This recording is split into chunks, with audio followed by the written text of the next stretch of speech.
Hello, I'm Ricky Lee, and today on the watch list, I'm joined by Paul Larbey, CEO of Bango.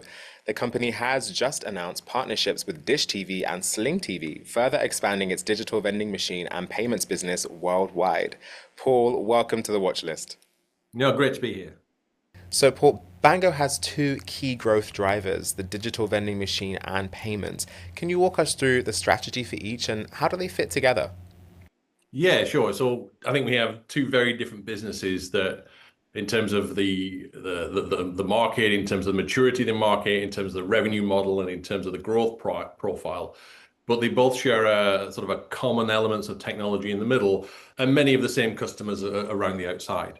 The payments business is about allowing people to purchase goods and through and bill it to their phone bill. So it could be digital goods from an app store, for example, or it could be in Japan. We do physical goods, so people in Japan can buy things from Amazon and charge it to their phone bill. And so that's our transactional business as we report it. We charge a percentage of the retail price, and in fact, we sort of provide, if you like, the payment rails for people purchasing goods and charging it to their phone bill.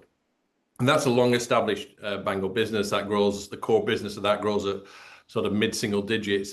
And that's a very profitable, well-established business that we're in the fortunate position that continues to grow. And on the other side, we have the digital vending machine, which is a much new and emerging business. It's only 3 or 4 years old, really, since we started it in earnest. And that's about allowing people who have a subscription service to distribute and sell that subscription service through a channel. So imagine you go to your telco, so Verizon in the US or EE in the UK, and you're getting Netflix as part of your mobile package or as part of your pay TV package. How are those two connected? And it's Bango and the Bango Digital Vending Machine that sits at the heart of that ecosystem, bridging the gap between subscription services and channels that want to distribute those subscription service. And that's a very fast growing business. It's a recurring revenue model. That's our SaaS model business. And that's the future growth engine of the company. So we're in the really fortunate position where we have a very stable, very well established, but still growing payments business that's highly profitable, and a faster growing emerging digital vending machine that we're investing in at the moment. So it's a great combination to have the two together.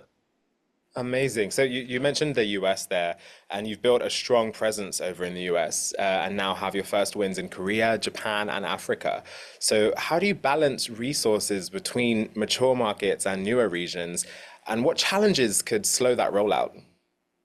Yeah, I think we're in a fortunate position where if you look at the product that we're building, it's really agnostic to the vertical that we weigh, the type of subscription service, or really the market. It's fundamentally the same product under the hood. And the advantage of the Bango platform is that you connect once and you access many. So if you're on Netflix, you connect into us once and you get access to telcos and other channels to distribute those subscription services all over the world, no matter where it is. And if you're a telco, it doesn't matter whether you're in the US or Africa, you connect into the Bango platform once and you get access to over 100 different content providers. So it's that connect once, access many, which is really the heart of the platform. And the digital vending machine has been really successful in North America. And that's certainly, we have 6 out of the top 8 telcos in North America. And you sort of expect that because it's one of the largest pay TV markets.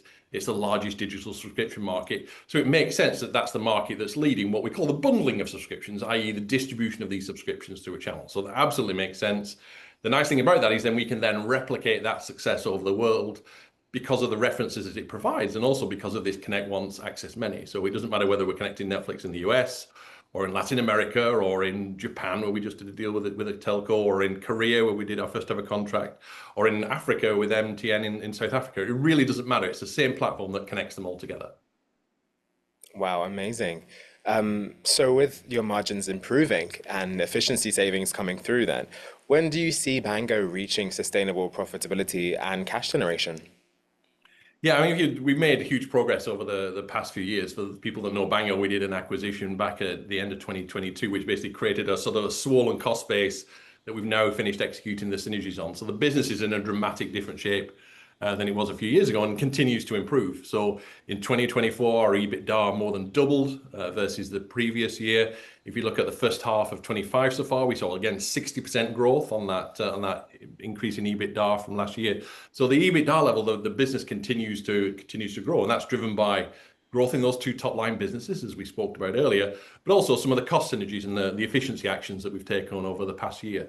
So we have an unusual model where the top lines continue to grow, one very fast, the digital vending machine, another a little bit slower, but off a bigger base, which is the payments business.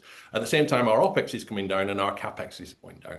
So when you leverage that into fiscal year 26 and you get a full year of the benefits, then obviously fiscal 26 is set for bottom line profitability and really significant cash generation. So the business has never been in a stronger shape.